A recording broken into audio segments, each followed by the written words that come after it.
representing, even though they're doing it in Negrodom, is definitely better than the passivity that we've seen exhibited by undeclared Moors for the past 250, 275 years. So there's definitely an ancestral spirit moving through the plains, which is always good. So, when it comes to the evolution, any time before any nation gets together, there's always some form of so-called revolution, which is a need to get back to. Therefore, the need to get back to some semblance of a society is paramount in relinquishing the stranglehold of iniquity that has become the niggerdom that we have all been experiencing now that the world has been equivocated to since 9/11. 9/11 in the Gematria translates to Rashif, which is the pit of hell and destruction on the fifth level of hell, overseen by the head daemon of that realm known as Uxadel. So what all that means is that the present intermediary that we understand as the United States government has embodied the fifth age of which we are now embarking on, and therefore all thrones and prince and principalities, which is what we are really at war with. According to the Bible, it says that we are not at war with men, we are at war with princes and principalities. And the relinquishment of that started or has recently been categorized in what has been happening not only in Ferguson but everywhere else.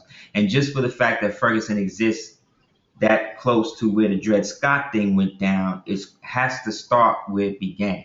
Although we know as Moors it did not begin with the Dred Scott thing, it culminated into that, which led into now the perpetuated brutality that we understand manifested through the Fraternal Order of the Police, which is an extension of the Ku Klux Klan, which, like the eels and the bays, come in two distinct forms. They themselves referring to themselves as the Invisible Empire, those that rose up amongst the powerful Moors and Moriscos during the successive wars of Moors from the time that we know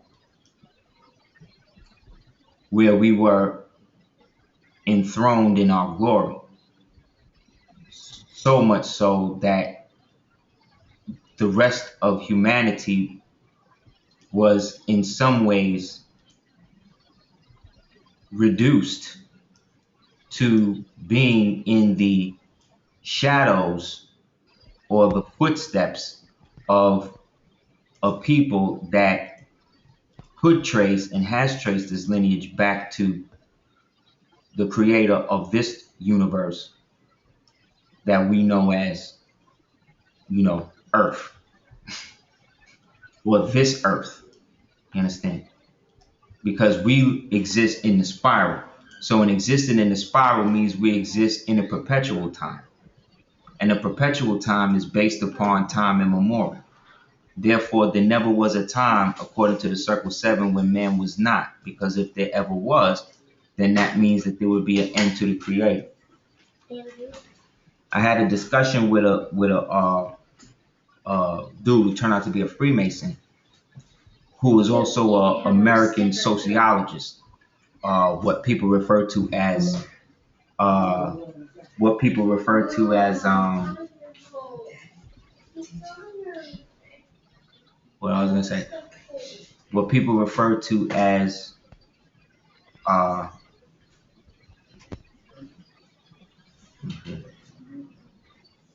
what people refer to as an American historian. And in talking about the so-called United States Constitution and where it came from and, what it was about, he was expressing to me that, the founding fathers, who they were in terms of, what he understood them to be as Jefferson and stuff like that, how they were taught. And essentially he began to express in great display that he was put into a another position of so-called superiority. You know what I'm saying? So essentially, I was like, well, how are they the founding fathers if they were under the jurisdiction of foreign power? And if that foreign power was in league with the old empire or the old Moorish empire, then how could they then be in a position to be on their own when everything that they were using was based on what somebody else gave them? So I was like, yeah, that's real. But that's not what it is. I said, well, didn't it say that they adopted the Constitution? So he was like, well, yeah. I was like, all right, I could get with that. So you saying that they adopted? So he was like, yeah. So if they adopted it, don't that mean that I said, well, what do adoption mean? And he was like, well, what do you mean? I said, what do you mean what I mean? I said, what does adoption mean? You know what I'm saying? So he was like, well, when you take on somebody else's obligation. I said, somebody else's kid, right? He was like, yeah. I said, so if the Constitution is the kid, then who was the parent that they inherited the kid from? And if so, how did they go from adopting it to framing it? You know what frame mean? Frame mean they literally got to put it under glass, my dude. That's what it really means to them.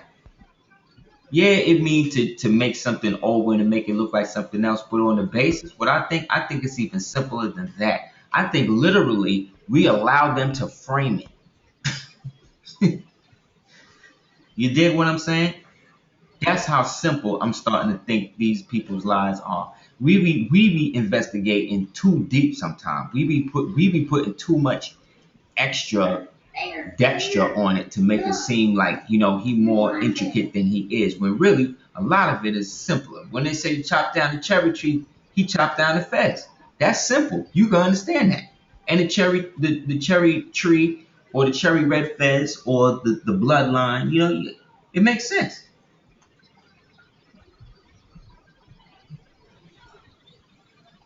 If you think about it, you know what I mean? If you just look at it in a present circumstance.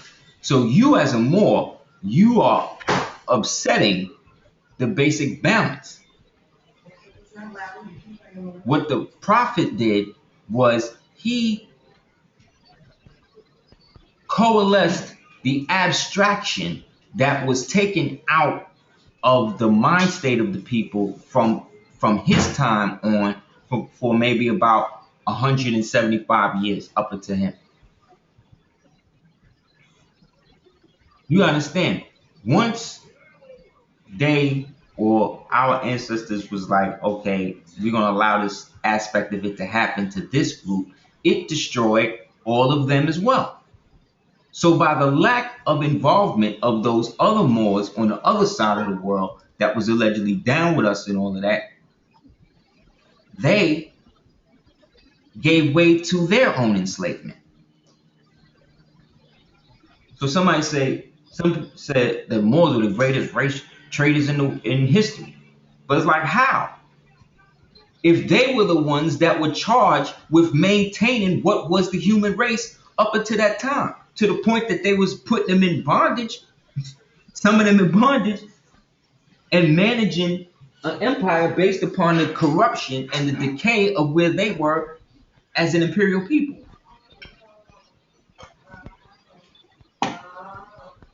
So when you talk about the essence of what we're really saying, then we're saying that at one time all of humankind spoke our language. You understand? Where everybody, where no matter what color you was, for some reason you spoke this language. So how did that happen? Just like at one point everybody was speaking Canaanite.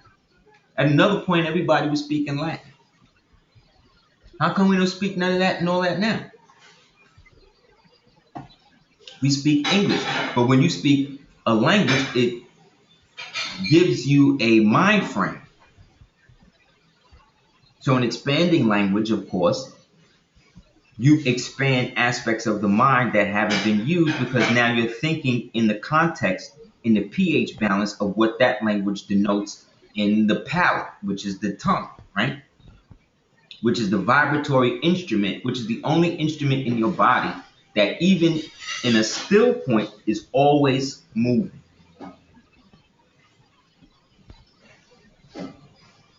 There's always something going on with your tongue in your mouth. That's why when you wake up in the morning, your mouth is dry. Because all of the enzymes that exist in there that have proteins have to be distributed to the rest of the body, specifically the heart and the pineal organ. So when they say you are what you eat, you see what I'm saying?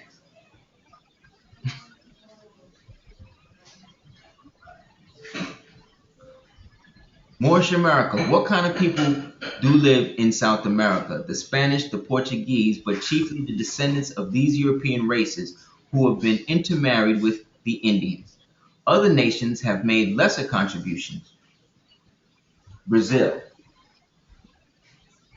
right?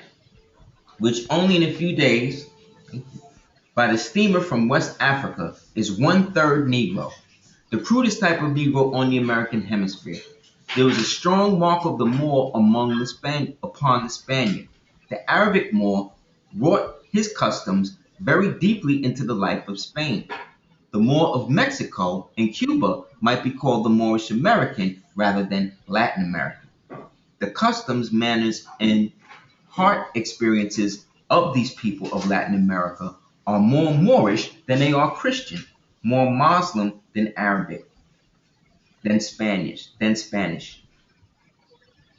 You understand? So what are they saying in this?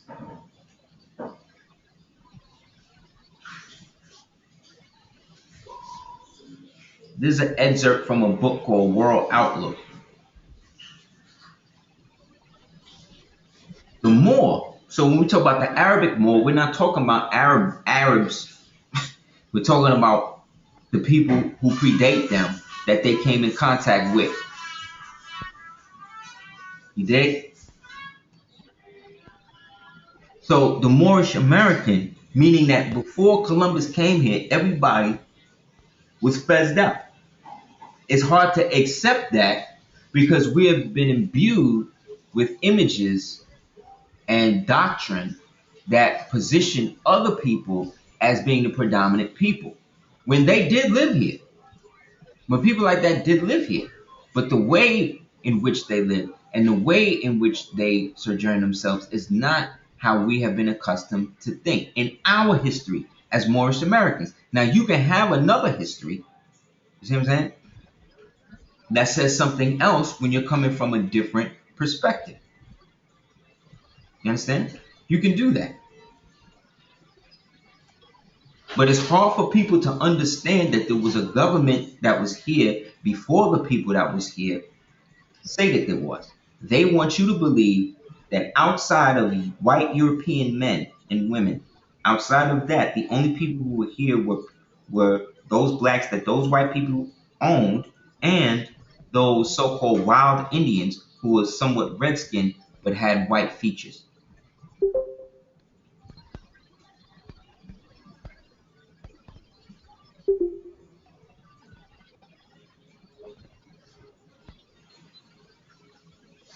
Exactly, meaning that Spain, which was people from North Africa, was peopled by Moors who spoke Arabic from over here, Moors who spoke Latin from over here, Moors who spoke Hebrew, Amharic over here, and went over there and made some stuff happen. The launching point, the beachhead for them to do that was the place that we now call North Africa over there, Northeast Africa. Well, North Africa in the context of not being the Maghreb, North Africa being what we call Morocco. which is the rallying point for them to do that. Did they, in order for them to get into Europe, what did they have to do? They had to set up a beachhead somewhere else, right? Does everybody know what a beachhead is? I think I just saw a beachhead. First of all,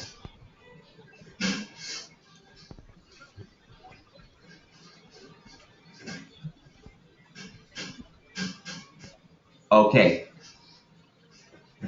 a beachhead. Okay, this is like military talk now, like war talk, right? In any incursion, an incursion into a country is different than an invasion. An incursion into a country is a covert act, is a covert action. An invasion, meaning is private. An invasion is a public action. See what I'm saying? So, in order for you to set up an incursion, you have to first establish a beachhead. A beachhead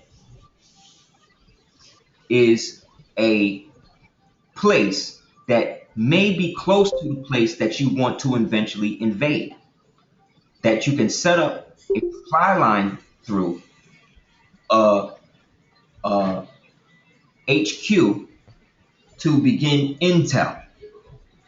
So that way the intelligence that is gathered can be given back to the armada or whoever is waiting for the eventual public action, which is the invasion. So before they invaded Iraq, they want to invade Iran. So in order to invade Iran, you can't just go there because Iran is uh, surrounded. So you have to first destabilize the countries around it. This is why they had to go into the war between Saddam and them in the 80s when Saddam was cool with them. You dig? When Saddam was cool, he was helping them soften up Iran. Now they're doing the same thing in Syria. They did the same thing in Libya. They did the same thing in Afghanistan. So you see, all of the countries around are established beachheads because they all have garrisons, which house divisions, right? Which will then allow them into the eventual invasion of Iran, which will then formally start World War V, the War of the Fifth Age, which is what we're in right now, and then everything else is done. This war will be played out between China, Russia, United States, Britain. You see what I'm saying? Japan in the middle, Brazil, which is one of the biggest stockpiles of nuclear weapons. How many people knew that they had nuclear weapons? Brazil, whose unofficial state religion is Palo.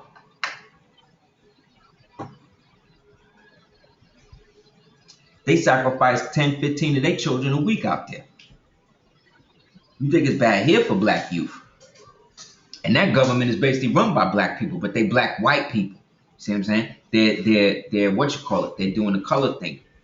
They're trying to keep it light.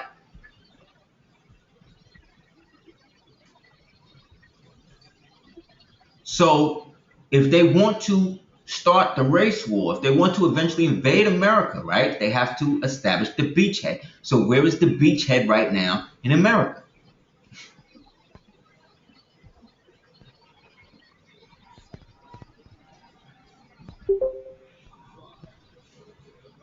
Ferguson, that's right. That's right. That happens to have an archway, right? A gateway. They bringing this energy through. They bringing it in.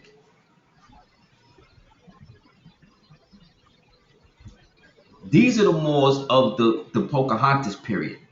This is where Rebecca came from. She came from Moors looking like this. These are the Moors that was dealing in tobacco. This is why you find tobacco in Europe. This is why in Europe, when you look to tobacco shops, they have images like this in the store. Because Moors like that had set up international things with Moors like this to be able to export the tobacco out of the country into the outer empire and then distribute it to everybody else. You understand? Domestic, foreign. foreign, domestic, or domestic, foreign, because we look like this. But the majority of us over here, especially in the real royalty, was like either one. They both got headdresses on.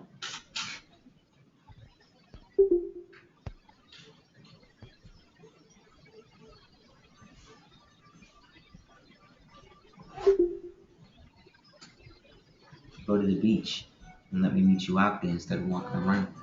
I'm just a little bit tired. Okay, so then lay down. That's what you are. So then lay down. Wait now, wait now. You just told me you're tired. Not tired. That's I mean like now. I just. Not tired to go out right now. Okay, we'll do it after class. All right. So do what you want to do. You ain't that tired to lay down. Mm-hmm. So we of the empire, or I would say we of our generation, are the first generation to look at these people as being together. You know what I'm saying? As having a common goal as a people together, being a part of an empire. You understand? That customarily they all dealt with the same thing. And that the head nobles in that empire used terms like Bey and Il and Padishah and Al and Gul, you know what I'm saying, and Vlad and Dey to show that they were part of the royalty. You dig what I'm saying? So Moorish Americanness means that, or being a Moorish American, again, is an establishment of an identity that predates most of the world empires. And based upon how we access that identity and function within that and outside of that identity, in my opinion, it's the closest thing that unifies all the abstractions that make us what we are. So I don't worship Noble Jew Ali. You understand? I don't worship this person. He is not my God. You understand? And as the prophet, he is not someone that I am to deify to the expense of the universal creator who is Allah. Okay. It does not mean that. But what it does mean is that he is a manifestation and representation,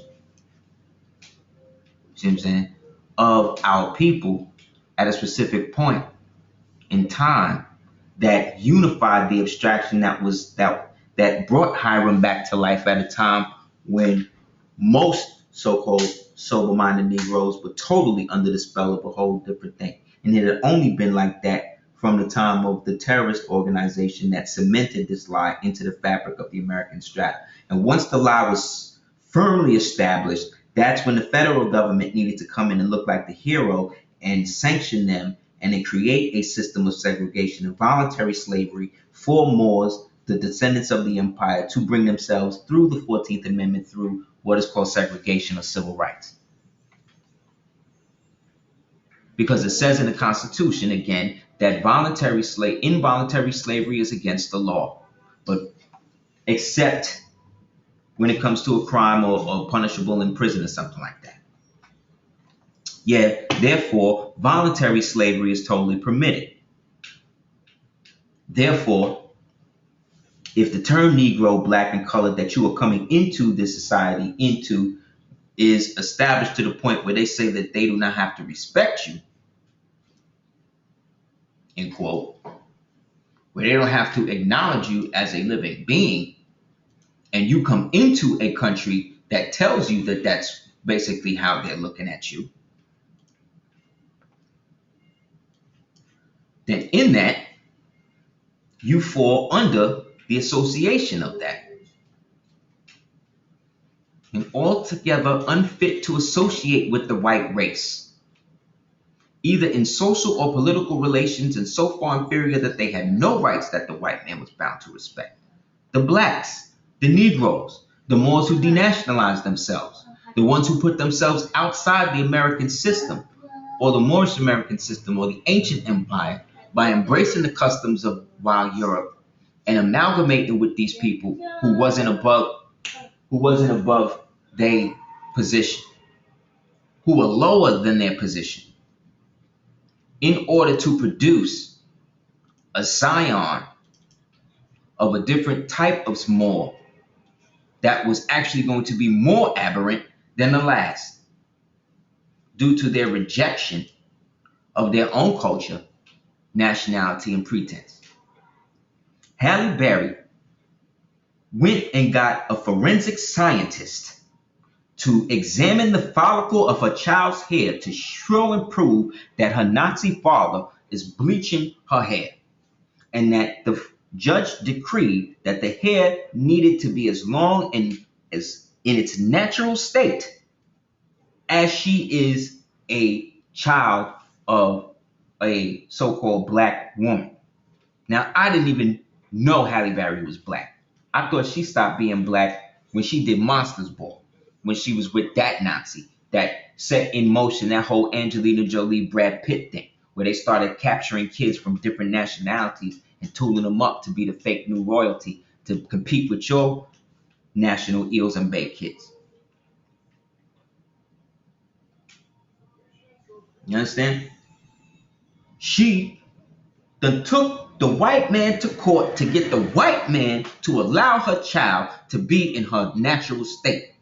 But her child can never be in her natural state because she had her child with a white man. Do you see how insane these black Negroes have become? Do you see how how how ludicrous the idea and the premise of this, and how after she did that Monsters Ball ritual, it basically drove her totally mad. Because she had a baby with another white man after that. This is about y'all. This is about black women. This is an attack on black women. Black women attacking themselves. They have literally driven black women insane. I saw Mariah Carey the other day. She couldn't even sing. They done given Pharrell a Hollywood Walk of Fame. And then when I look at the picture, he kissing Ellen DeGeneres, Ellen DeGenesis in the mouth.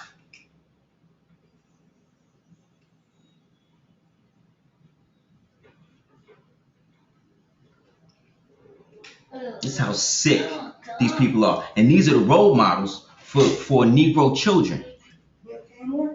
You dig? These are the role models for Negro children. This is what they want Negro children to emulate.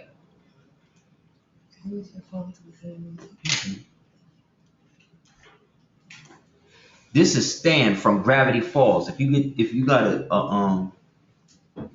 a child, you should peep this. It's a great show, but it's definitely more science, to the point. Well, it's more science with Golden Dawnism, but it's dealing with transcendentalism, Crowleyism. It's got it all. More science, all of it. Grimoire, peep it. But Stan wears a fez. There's another show, Phineas and Ferb. Peep that. Dr. Doofenshmirtz is always wearing fezzes and turbans and all of that. There's a Pokemon symbol, a Pac-Man symbol, and a sea symbol. That's right. But this symbol is a symbol of the crescent, right? The crescent and a star, which is a symbol of what? It's I self-law master. Exactly.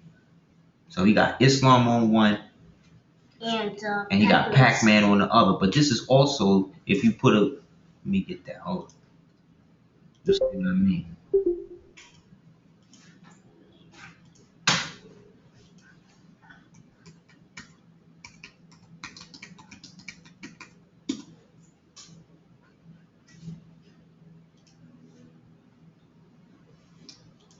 That sucks.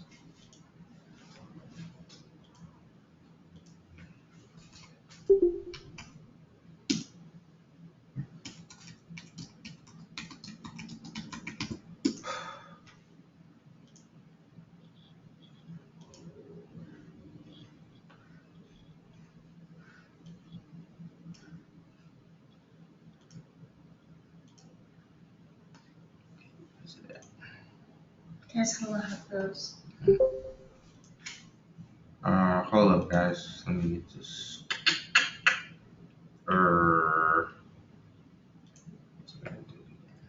Daddy, can you say something? Why is the Safari small?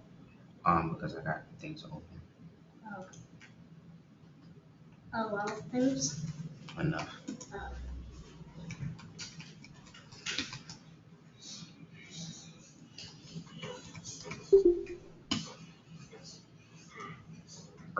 Here we go.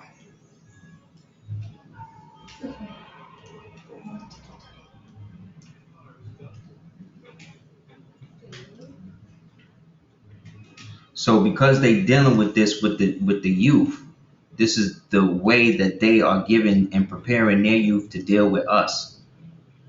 Because they know if the IRS could send me back a document that says that the contract number associated with this code is more, but then the two letters before, or it say taxpayer, but there's nothing but zeros on it. And be quiet. The platypus are famous for Yeah, parody platypus. Yeah, he wears a vest too. So they're preparing their children for that. See what I'm saying? But this is Pac-Man, so this is really about the war between ISIS, right, and the so-called United States, because ISIS is going to be the Islamic superstate for them. The Taliban was the beachhead for the testing ground for the ISIS thing.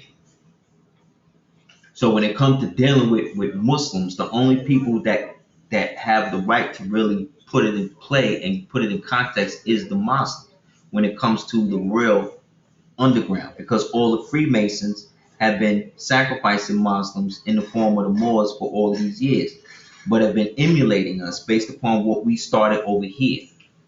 These are the tombs of our ancestors that we built over here, which were also landing pads for the celestial vehicles, the Ramanas and the Ramayanas and the Vimanas that we used to use to traverse and pull off of here. So once you would rise up in the mother planes or whatever, the Nazca lines would be the runway points for people to get to and fro. Just like you would go into these tombs, and based upon the portal system, you could go into the tomb of South America and come out the tomb in Giza. You understand? So these are the original temples. These are the original. This is why the pyramid was called the lighthouse or the firehouse. But the temples that we built always had a square roof. This is where the fez, the top part of the fez, where it is rounded or where it is flat. This is why the cracker said the earth is flat, because all over the earth were these flat pyramids and these people with these flat top turbans and hats that was running everything. You understand? That's what I mean about simple. Like, we're not really looking at how simple our situation is. We overthinking shit. You understand? They believed that the world was flat. The flatheads. That is an actual tribe. That's an actual nation on this land, and they jet black.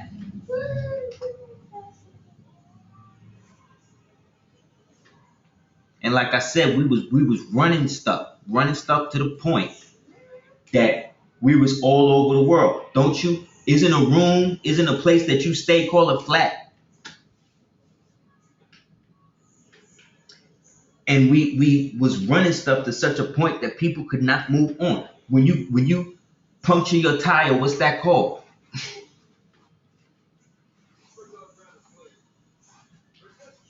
A flat, right? Right. And when you have a flat, can you move the car? You see how you become the position of what the language denotes to define as the action.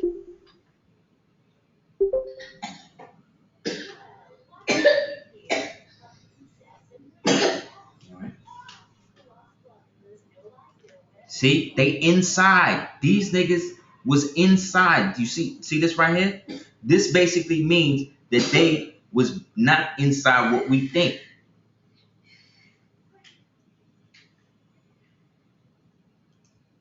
They was inside something like this,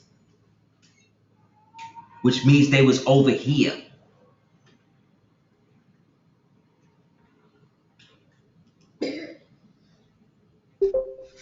This is why the Skull and Bones got one, the Shriners got one, the Freemasons got one, the Knights of Pythias got one, right? And these were orders created to deter and take people away from our natural culture.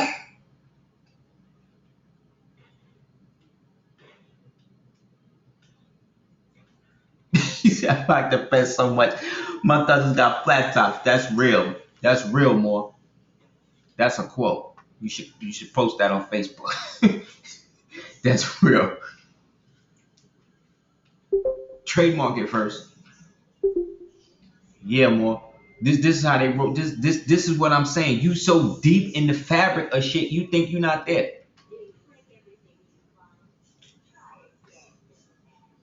This is the oldest pyramid in Egypt. If this is the oldest pyramid in Egypt, and these pyramids is older than this one, that means that this one is based on this one, and this one is over here. So that means this one came from this one. Whoever built this one influenced this one. This is why the prophet wrote about the whole story about Christ and all that in the Circle 7 Quran. That's all over here. The ones that got it is the Mormons. They figured it out. But they keep that secret, and they got them blacks in there under total mind control.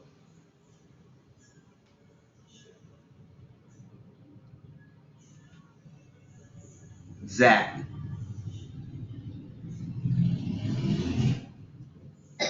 This is what the Da Vinci Code and all that's about and all of that.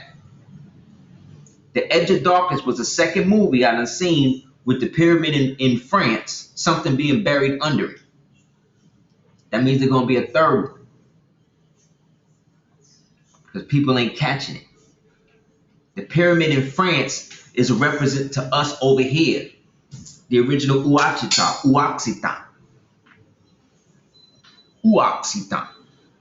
Which out of which comes Uachita, out of which comes Wichita, Oichita, which out of that comes Wichita, which out of that comes Wichita, which out of that comes Washita. So why not go back to Uaxutan? Because the Empress knew that these Negroes was not going to be on that type of level to be able to really even accept that. So let's use the later term, and hopefully there'll be more to come to regress us to the point where we remember, so we can get back to being what we really are calling ourselves.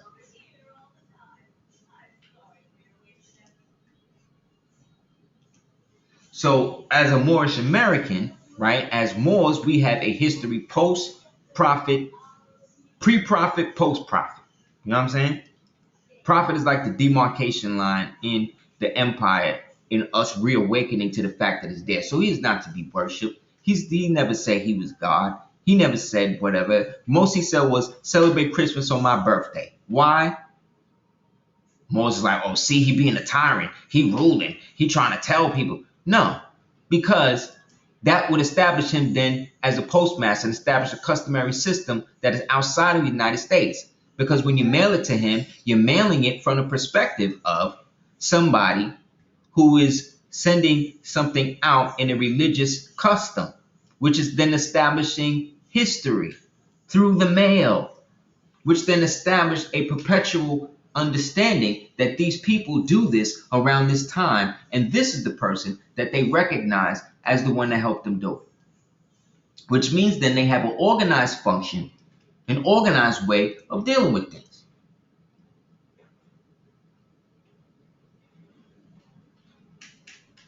And I'm talking about these Moors out here too. I'm talking about all of these crazy ones too, because they overthinking and they mixing it with too much stuff and not realizing that all of the stuff they mixing with is already in it.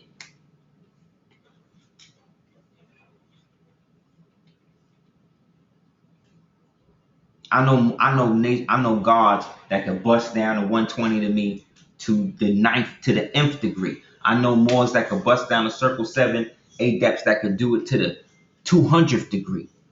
I know Hebrew Israelites that could get it to the Kabbalah and all of that from listening to Rashid and the rest of these niggas who's deep with it, suave, all of it with it. What does that have to do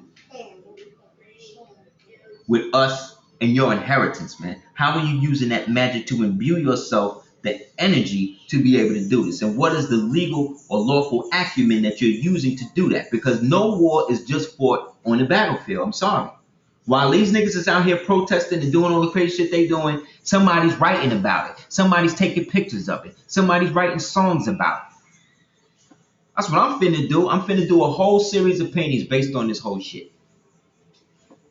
Because that is what is going to cement me as a Moorish American in the time in my specific outlook. Because nobody got our outlook. I done seen everybody else's outlook.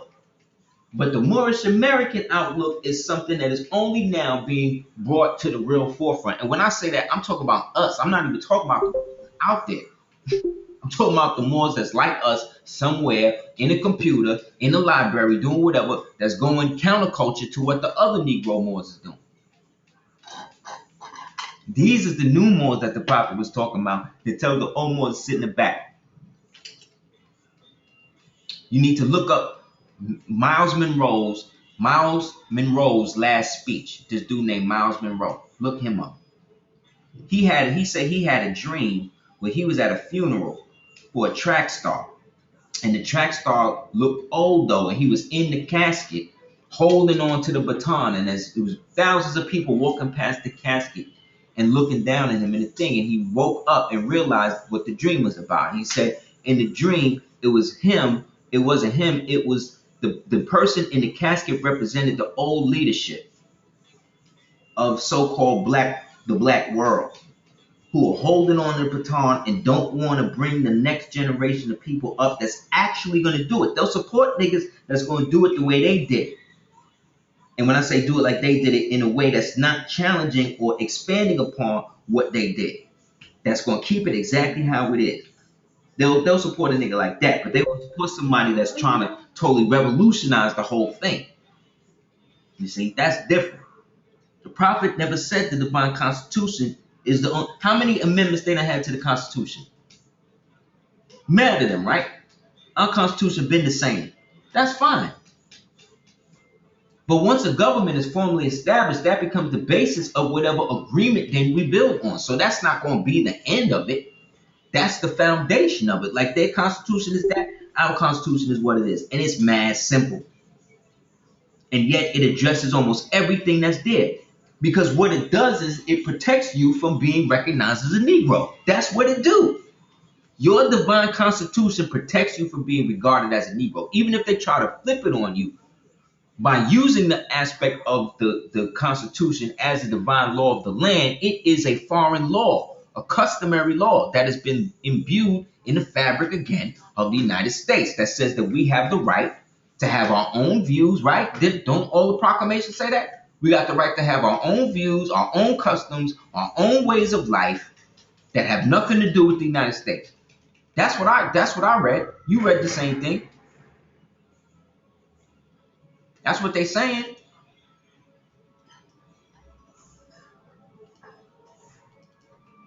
Like you putting it out there. You basically saying that I have the right to do whatever I want to do so long as it don't infringe with the United States laws. And even if it do, you still don't have the right to deal with me as a Negro. You got to deal with me under the law by which I am accustomed, not you. You can't judge me under the only part of the Constitution you can put me under is the Supremacy Clause. And if I put forth a judicial notice expressing that this has to be determined under the foreign law has to be injected into the case. No matter what case it is, under law, they have to prescribe something. They have yet to come up with a remedy to deal with the fact that we are under treaty. And this, again, is just the material plane that I'm talking about now. I'm not even getting into the seventh sphere spiritual plane that imbues us with the power to be able to make all this shit happen.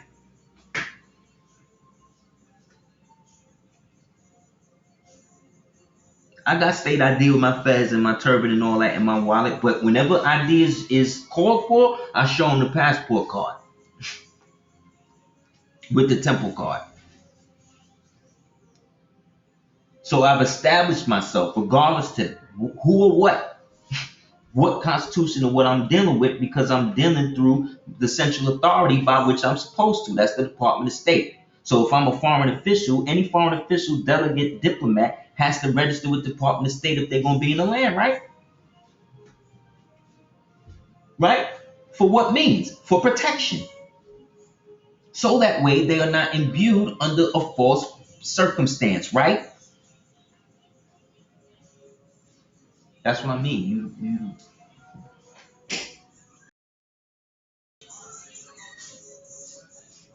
So you see how it makes sense? You hear what I'm saying? There's an order to things. And because there is no order, it's nothing but chaos. All of the chaos that is out there that we're experiencing is just a physical manifestation of the truth awakening in people. They acknowledge us as a separate society, as an ancient separate society. From ancient times. They're saying this one, and I know the more who helped them get it through. It was the Moorish people. Let me bring it up some more. The Senate of the state of Texas is pleased to recognize Moorish Americans and celebrate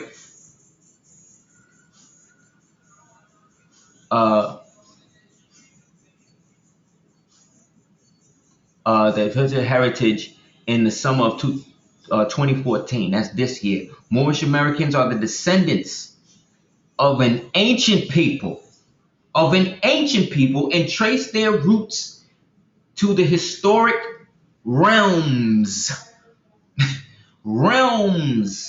that span the African continent, and that's over here. Moorish people have been a part of the fabric of the life of America for many years. They are inspired by the teachings of the Quran and work to uphold the ideas of love, truth, peace, freedom, justice, and equality.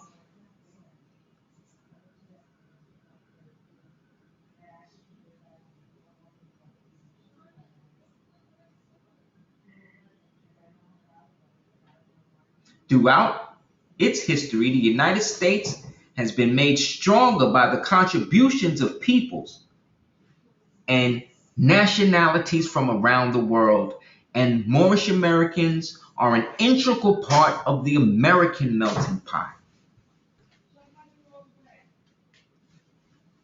This is all.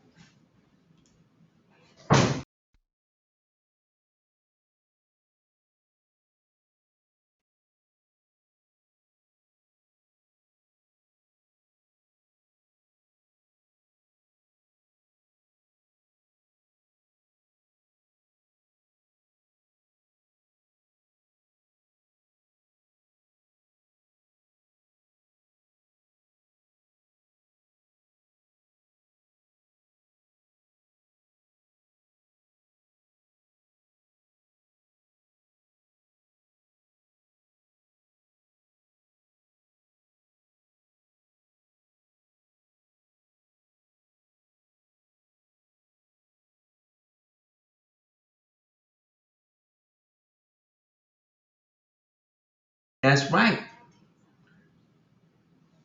And again, this is the Lone Star State, meaning its own nation. Isn't Texas always threatening to be a republic again? And they kill niggas 10 a week out there. You know why Texas could do it too? Because that's where the Alamo is, and the Alamo is one of the oldest mosques that we built here by the Alamo dynasty. You understand? And the Freemasons took control of it and turned it into a church after the war, after the day, what's his name, Santa Anna was done, was taken out of power. After he killed all of the Freemasons, Davy Crockett and the rest of them.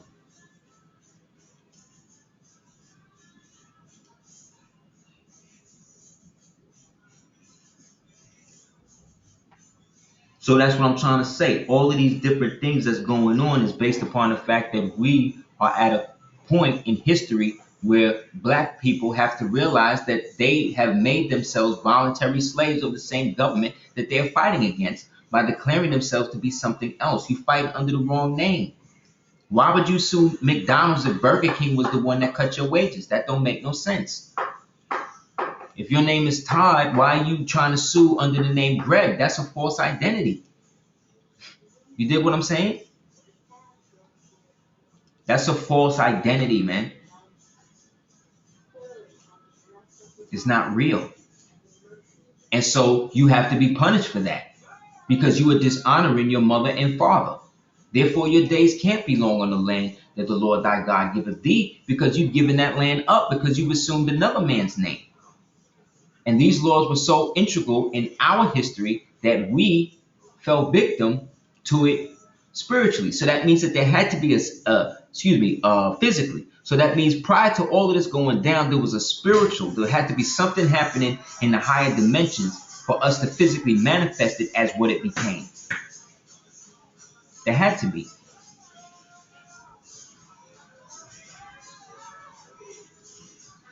Something else had to be going down, which then devolved and degenerated in such a way that it caused the wars that we read about in the Bibles, that the so-called Mormons talk about. The Mormons never claimed to be the neophytes and none of that. They claimed to be the followers of Joseph Smith, himself a Freemason, himself aware of keeping the Moors secret, himself aware of the denationalization of black people. That's what white people are afraid of, that everybody catches on to the Moor thing. So anybody that's not really kicking it like that or putting it in a context that is different, they feel like, oh shit, this person is waking these people up. But they are also bound to protect that person. So based upon how you move and what you do will depend on how far you go.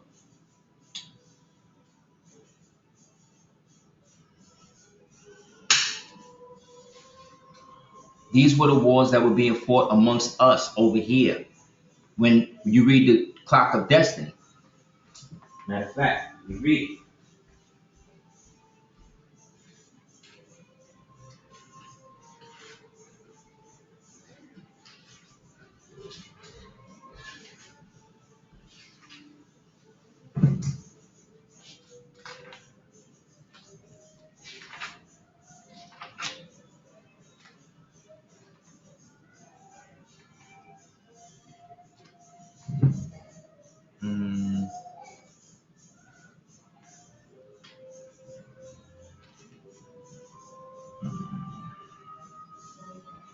Here we go.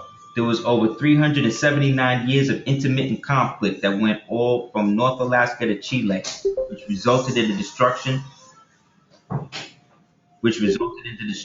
of the Moorish nation here in North Central and South America, by which those Moors were remade and became Christian or Christianized, meaning crushed in that context.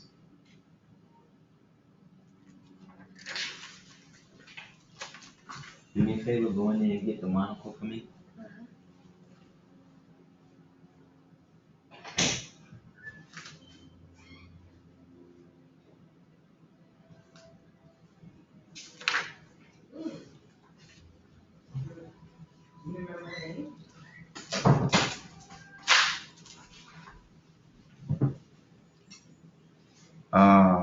1585 Christian calendar year, equivalent to the year 1005 of the Moorish calendar.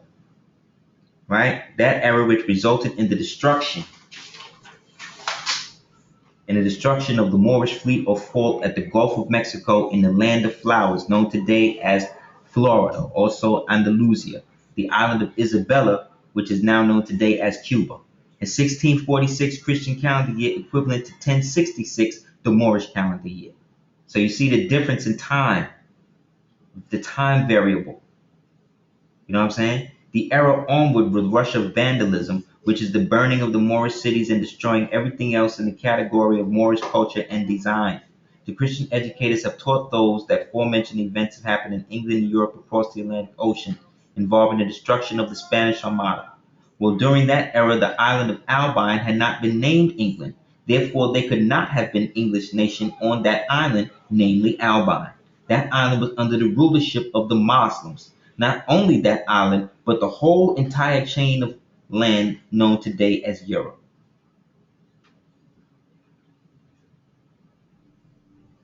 Period.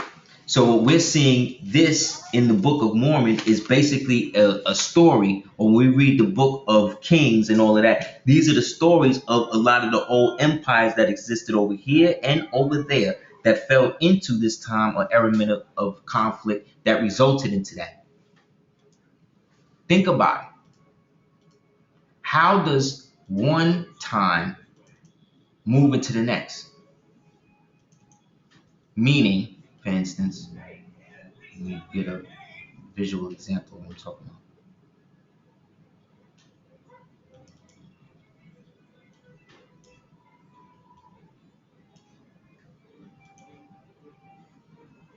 Um,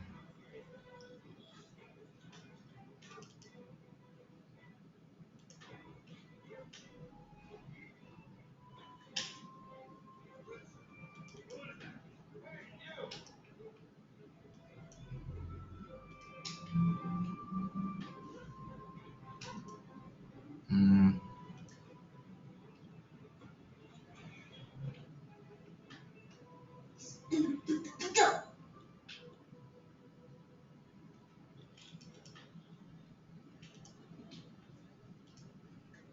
mm, 1 second. I love you, Dad. Love you too, Amor. How does one go from, for instance, in terms of time, have you ever thought about it? Let me close these. Hold on.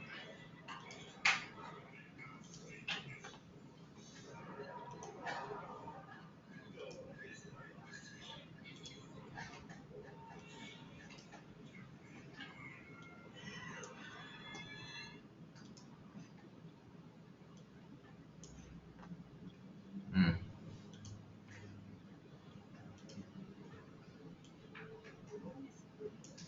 How do we go from this, from dressing like this, to dressing like this, to dressing like this? You see what I'm saying? To dressing like that,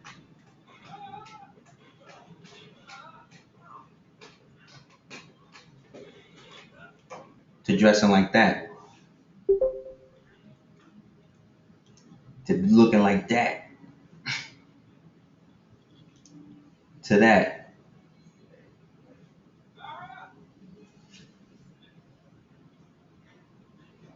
You know what I'm saying?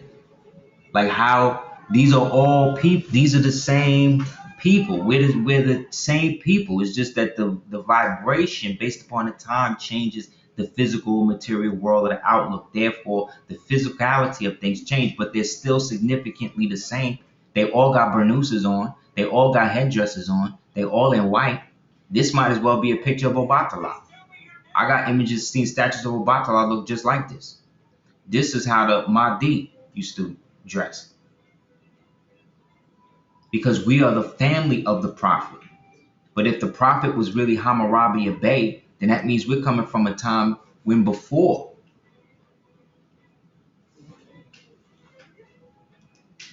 Exactly.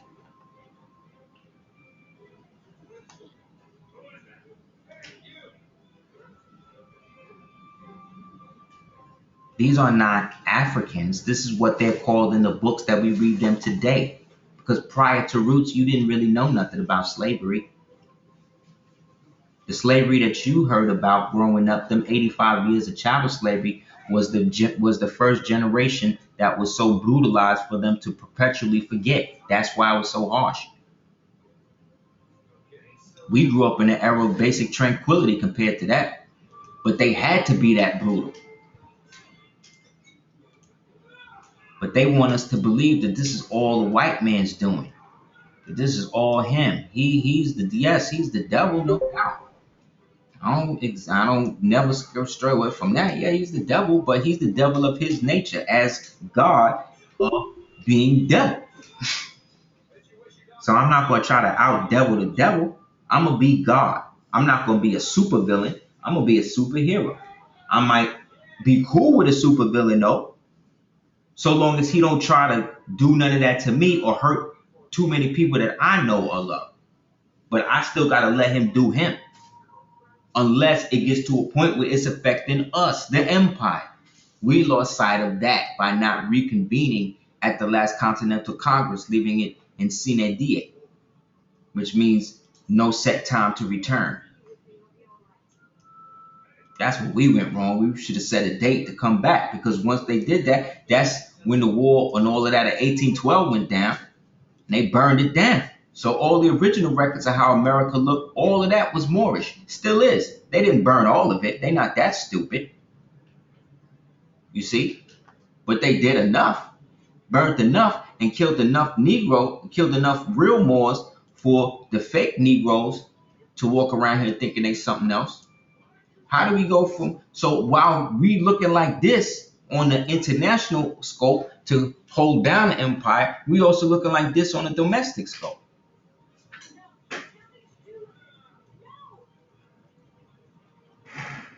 But the dark ones ain't the white people.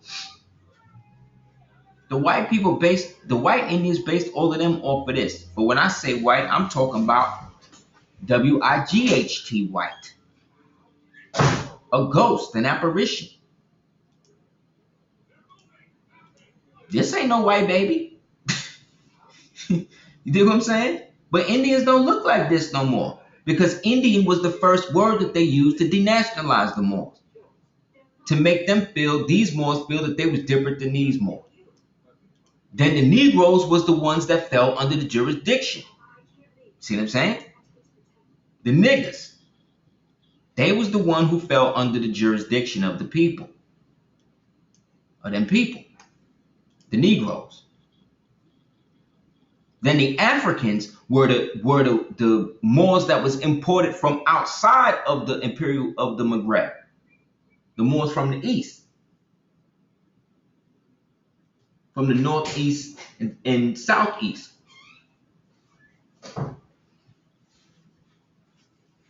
You see what I'm saying? So each one was categorized. So when they say there will be no African slavery, meant that they was not going to import any more Moors from foreign wars over there. They was only going to concentrate on here. They said neither African slavery or white slavery. They never said nothing about Negro slavery though.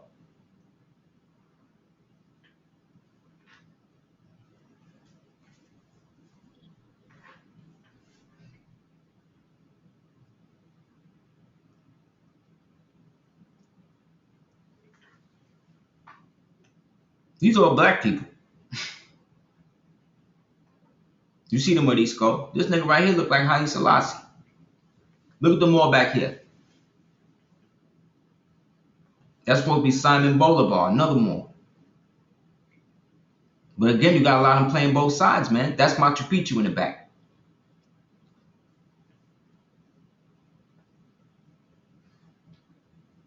Look at the Moor on the white horse. See the red flag? You see Simon Bolivar holding up the red flag with the joint on it?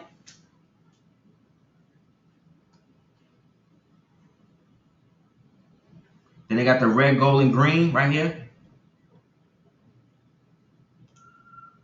This was the art of the time. Somebody was there and decided to conceptualize it in a piece. And this became significant to talk about the real Mexican Revolution. See, I got the red flag on it as a cape.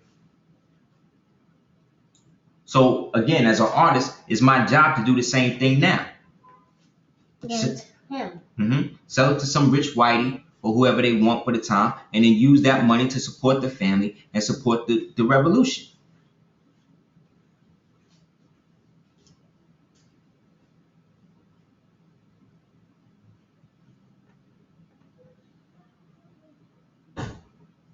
Look, Selassie right here.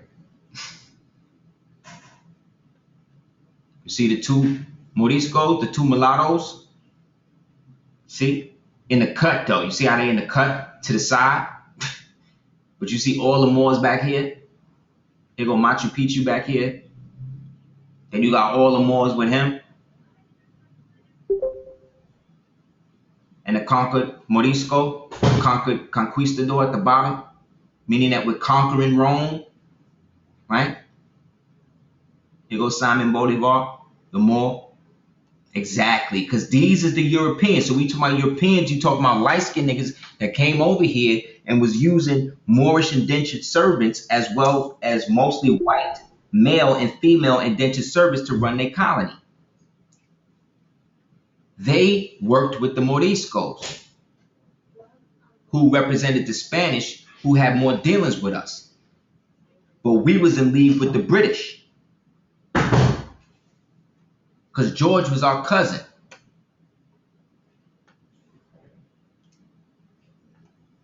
And George Washington grew up in the joint.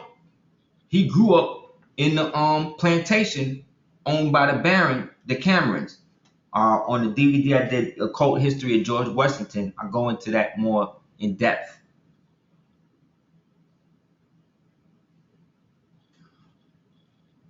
That's a good name for them. That's funny. I was about to post something out. Hold up.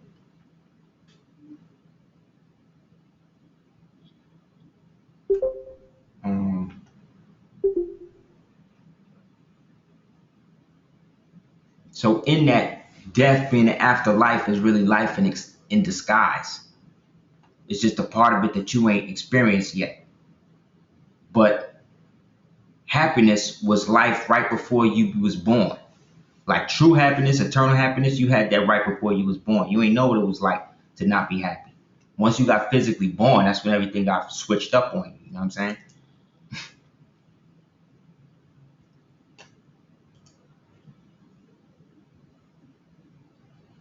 So we as Moors, when we say the Moorish Empire, we're talking about the consolidation of all the ancient peoples who found the beginning and the end of their days for whatever reason at the end on this hemisphere. Because this was the ancestral home for whatever reason. After everybody migrated and went their separate ways for whatever reason, we were still rocking.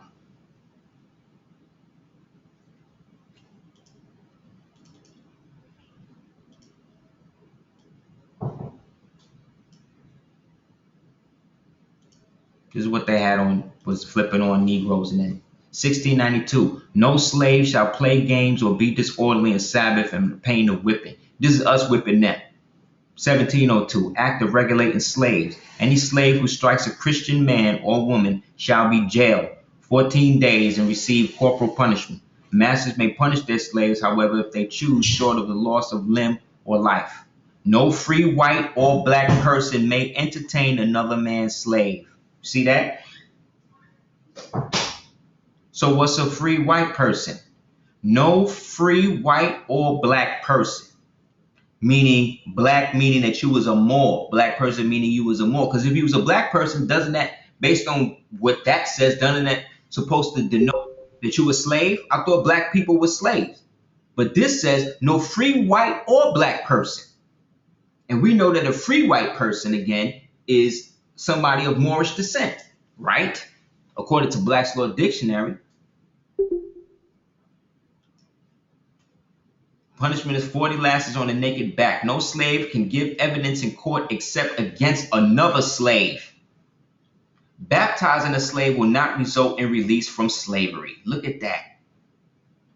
Because that's all slave. Baptizing of a Negro, Indian, and mulatto slaves. You don't see no more in there. Because that's the category that's around at the same time. Look at that. These is Moors. Writing shit on denationalized Moors, man, to separate themselves. See that? Slaves may never give testimony against a white person, meaning anybody deemed as white. All children born of a slave mother shall be slaves as well. See why I say start with the woman? Any slave convicted of conspiring to murder a white will be put to death. Any slave convicted of conspiring with others to revolt against whites will be put to death. Okay. Laws affecting Africans. I thought Africans were slaves. But this is a separate thing. Slaves may not leave their master's house on Sundays without written passes. Whites and free blacks may not entertain slaves in their home. No slave or indentured servant shall sell or trade in any item whatsoever. No slave shall play games or be disorderly. You see what I'm saying? Status, homie. You right.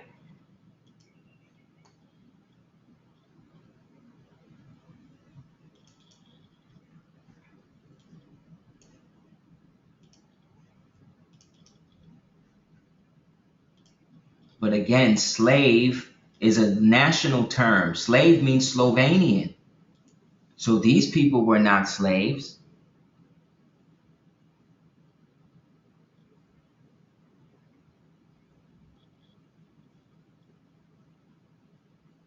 An indentured servant, again, is a prisoner of war. And the indentured servants around that time were the Moors that were trying to seek passage to help put themselves back in power over there.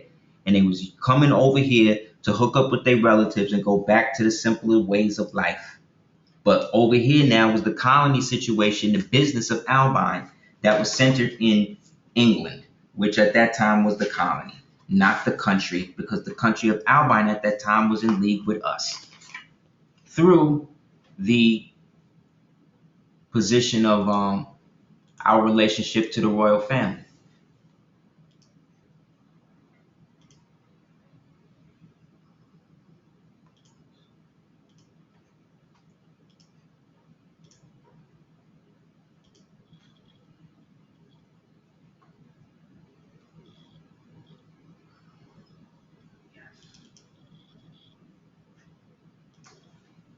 Blue blood is black blood.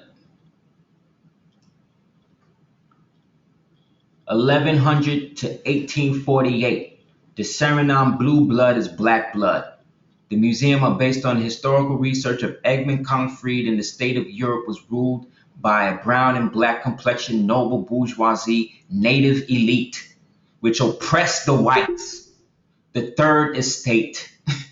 1848, when the newly emancipated whites had all the old master portraits altered to show white instead of brown faces. Islam. All of these pictures is of black people that they repainted white. That's how sick these niggas was to come up and to bury forever who you were and what you did to them. This is why they were so brutal to us over here. This is why niggas was crazy in dealing with them like that.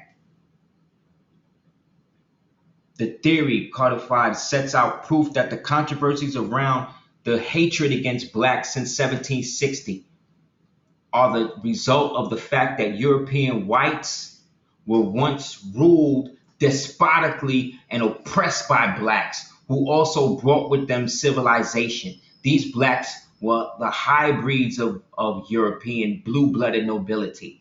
The European royal families we today, due to revisionism, thinks of whites in the ways that they look in terms of fixed mules, the grays or pink, and maintains color, the sign of their pure so-called noble blood. They practice They practice intermarriage.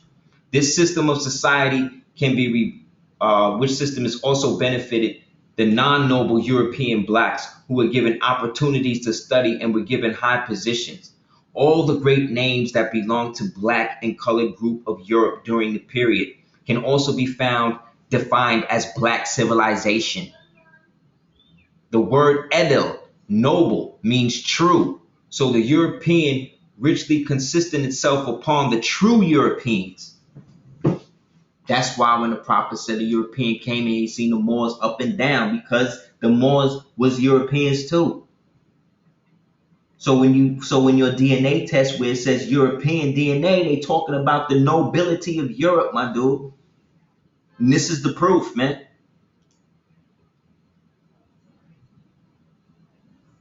This is it. They repainted them all to look white after they became emancipated. Over here, when they got emancipated, they did the same thing. They took over all the castles, took over the mounds, created national parks, right?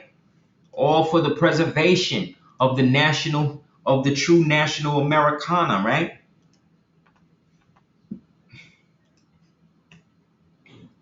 So again, your Moorish American identity is a distinct identity that has nothing to do with the United States other than the fact that we put them on.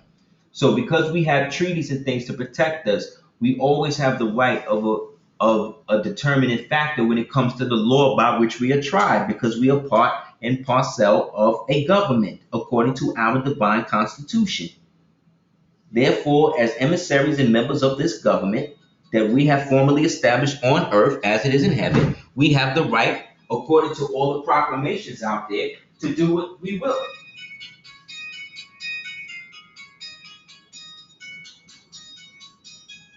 You know what I'm saying? This is what it's about, brothers and sisters, coming into the context and understanding as to who and what we are.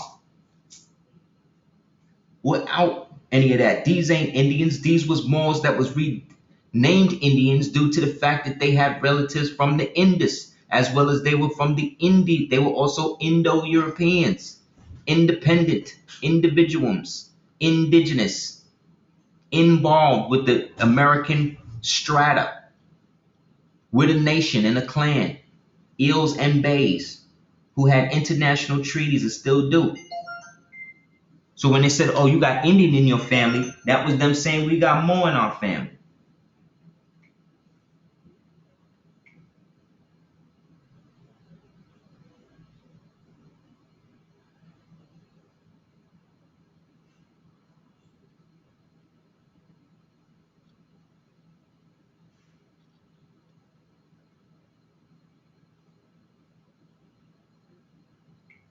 You did?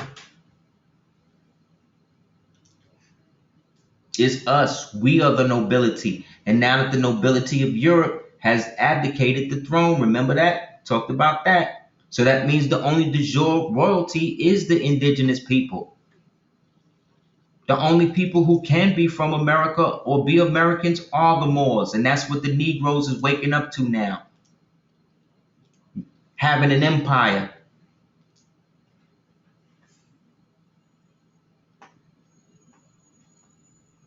By slave holders, not slave masters. See that?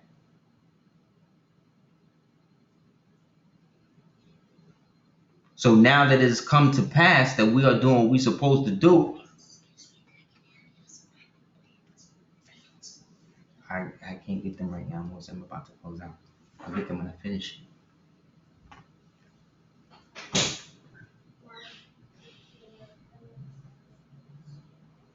All of it.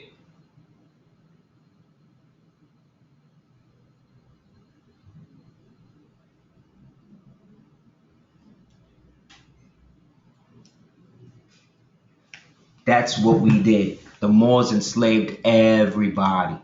Therefore, everybody was equal. Real talk. I know that sounds messed up, but it's true. Mansa Musa was the head or Sultan of the Moorish Empire. Abu Bakr was a part of the Moorish Empire. Hannibal was a part of the Moorish Empire. Scipio Africanus was part of the Moorish Empire. Noble Jew Ali, the Mahdi, was part of the Moorish Empire. Imhotep Zoser was part of the Moorish Empire. The El Armana dynasty that was over here, Akhenaten, was part of the Moorish Empire. We today are part of it. Therefore, when we declare properly and do what we're supposed to do, we fall into this position to actually be able to do something about it. The Moor just wrote me today, this morning, say, yo, Moor, I got my social security card back. They gave me a G. Think about that. How that sound? They gave me a G. See what I'm saying? So now, God forbid he die, he will be buried a G. Therefore, once we understand, as we all formally come into it and then begin to know how to access those exemptions that are part of what we have based on that G, it's a wrap. But it's contingent upon getting it on your passport and your passport card. So as much as you don't need it as a Moor, it's good to have. Because in every beachhead, the insurgent uses the enemy's weapons against him. So why would I expend my resources when I can use the enemy's resources to supply me and undo him? Islam?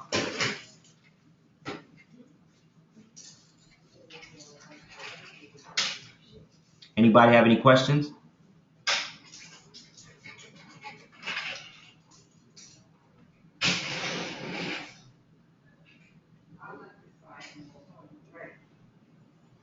Anybody have any questions? More.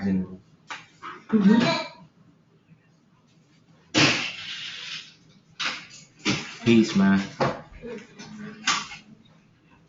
I'm gonna hit you up today. You better not.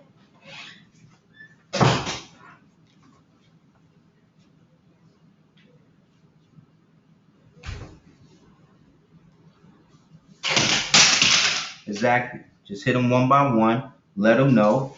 Keep the receipt and a copy with the copy of the letter. Keep the receipt. Attach the receipt to the letter. See what I'm saying? And then just keep it moving, man.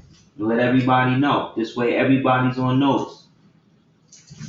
I also learned that from the Grand Secretary that with the Prophet and why they used to tell people to get the Moors used to have the marriage certificate and they would take it down to City Hall to get an equivalent certificate. And with that equivalent certificate and certificate number, you could then use that as a means to go down in the United States system and receive their social security card and establish their account through the Federal Reserve. So that was another way that Moors were using to be able to get their names corrected and all that. But that again was based on the Moorish marriage certificate, which were basically taken out of existence and were made to be against, where they were urging Moors to just go and just do an United States marriage, which then again put them under the jurisdiction as Negroes, because that's what they would be listed. But when you go to them and have it filed in the court that this event happened, you see, and they give you that receipt number, you can take that receipt number down to the thing, and now they gotta accept it. The original receipt and the transmitting utility, which is the verification receipt that they give you.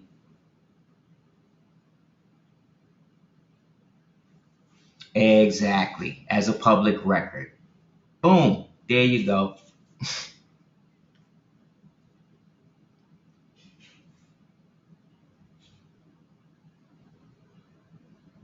Yep.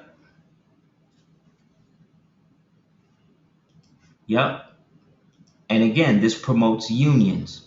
This promotes Moorish women and Moorish men working it out, sticking together, using their names as a common thing to come in.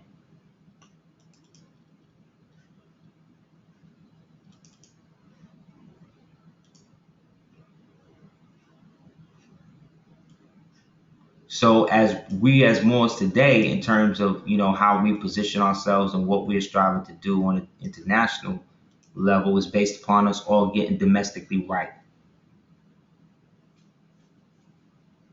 You know what I'm saying? You see, all of them got red turbans on.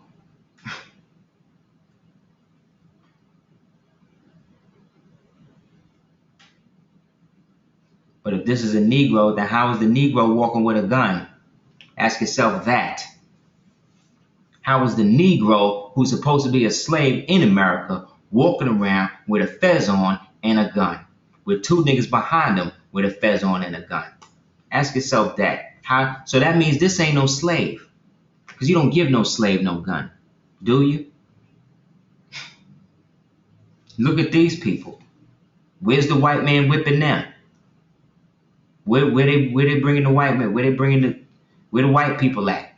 Whipping them and putting chains on their neck. You see any white people in this one? This nigga got the scimitar too. Chilling. Everything he wearing done came from the land. Yeah, so if laws was passed that Negroes couldn't have guns, and this is a relief from the time when that was true, then how come this Negro got a gun? You dig what I'm saying? With other niggas with guns in the back. Don't add up. It don't add up. He got the same red turban he got on and he got on. But this is a Nemes crown, and this is only what Kemites understand. And this is a Scully hat, right? And then this is a rag or a towel or a wrap, right? That's what it is today, right? Yeah, with a slave master. In this. Yup, that's a sprig of acacia in his hat.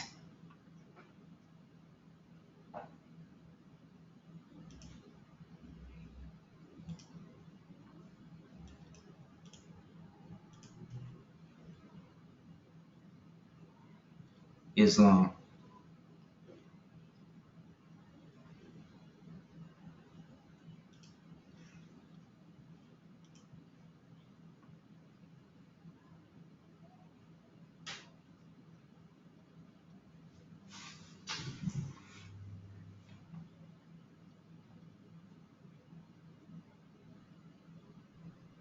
That's right. So all we got to do is get right. You know what I'm saying? When I was in where was that? When I was in Texas, yo, I saw this. I was like, oh, I just happened to be there at the same time to see your man. So this was probably me when I was there back in the days when it really was a temple. This was actually an aquarium. And it was all mech'd out. It was like a temple, and they had all the fish on the inside of it. So it was like you was underwater. You got the same jewel. You see the jewel? The same jewel, man. We not making this up, man. Is that a new? This was probably me back then. Oh. But I just happened to link up at a time in which I was there. Got the same green. It's almost the same green, man. Smoking, you know, like you know, I burn, so that's so that's definitely me. You know what I'm saying? That's definitely me, then. You dig? So yeah, man. Anybody have any questions?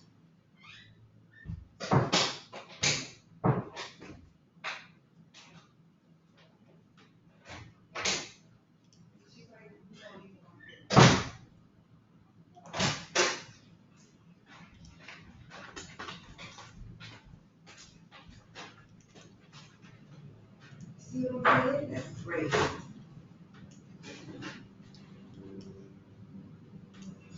Exactly. And I said, you can be with that, and your kids still resemble. You know what I'm saying? Like, keep it real. Like, no, wash me out. You know? But again, you got Moors that's so pious, these niggas don't even eat air. You know what I mean? Like they don't even like breathe like that without, you know, making salat or something like that. But the reality of what we're talking about, brothers and sisters, is that we are ex-prisoners of war, which means that we come out of a nation, which means that if these niggas say that they adopted a constitution, That an adoption means to take parental rights or parental guidance or guardianship of a minor. Then that means that the minor, if the minor is the Constitution and they are the adoptive parent, then who was the parent of the child, i.e. the Constitution, prior to them taking guardianship of it? Mr. Drummond. You know what I'm saying? We're Arnold and Willis parents, Mr. Drummond. Why all of the kids wind up messed up and dead, Mr. Drummond? Because it takes different strokes to rule the world. See what I'm saying?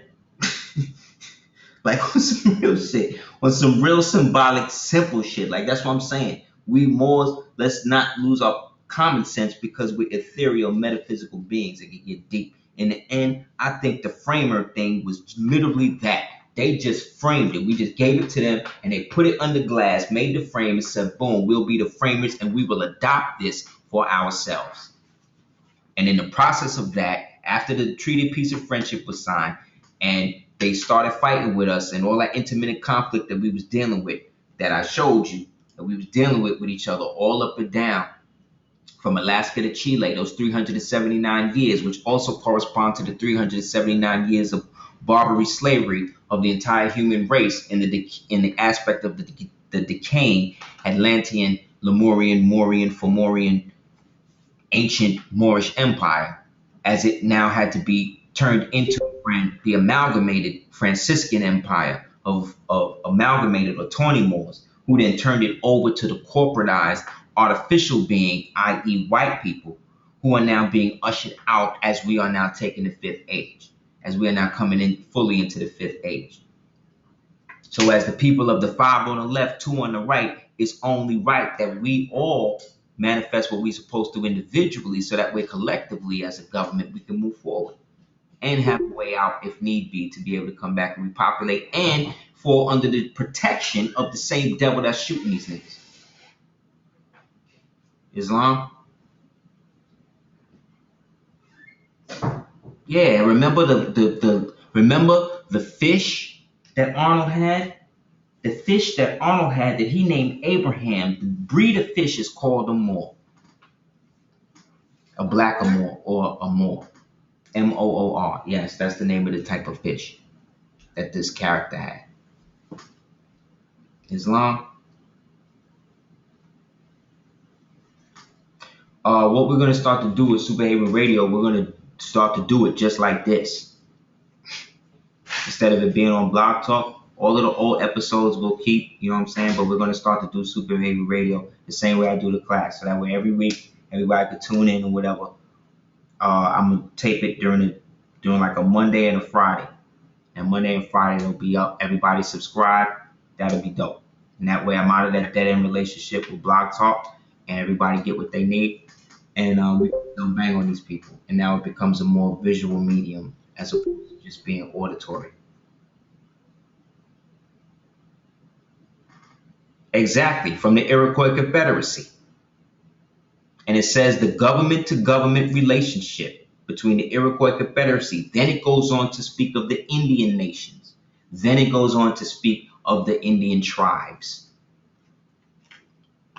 So yes, we are Native American when you look at native in the context or the term of being a verb, not a noun or an adjective.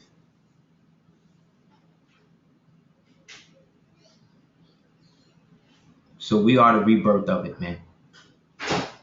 So thank everybody for coming through and building with us. Thank you for the $20 to ducateers@gmail.com. It would be great if everybody could ante up. It would really help.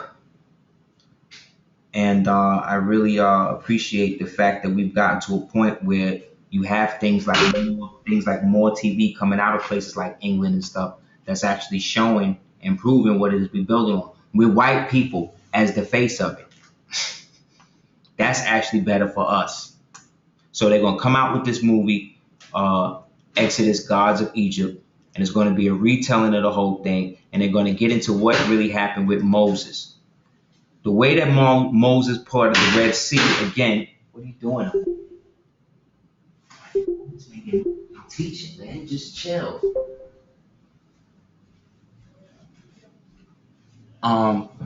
it's always gotten to that. So what has happened with that is a simpler way to do it. Around the time that all of that happens, the Red Sea recedes itself. It always recedes itself at a certain time, and it only lasts for about 6 to 7 hours.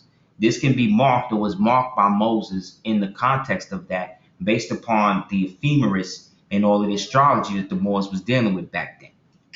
This is consistently happens, the rising, and it also consisted with the rising and the flooding of the Nile. So this is not necessarily God. It's God in the abstract, but it's not God in the fact that he was using the mystery to make the Hebrew people think that they was no longer Canaanites. This whole thing of denationalizing people been going on a long time, and it did not start with the white man. So again, thank you guys for the $20 to dugateers@gmail.com. If you guys need anything else, just hit me up, inshallah. We're gonna say the Moorish American prayer real quick.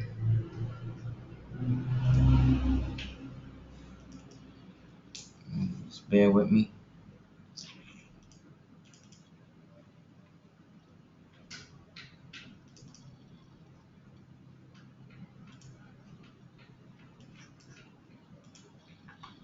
Allah, Father of the universe, Father of love, truth, peace, freedom, and justice. Allah is my protector, my guide, and my salvation by night and by day through his holy prophet, Drew Ali. Amen. Thank you guys for coming through. I really appreciate it. Anybody want to hit me up about the individual process, let me know. And we'll take it from there, inshallah.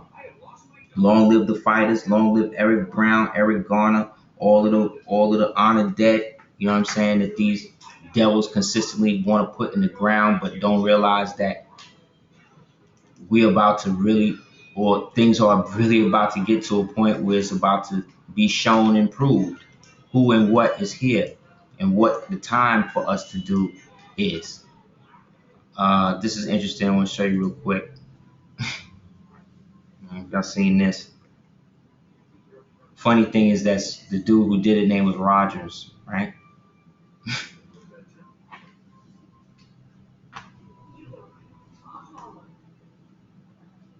So again, Moors, this is definitely our time. Support everybody that's supporting you and maintain the energy you need to do what you need to do, inshallah. All right, y'all?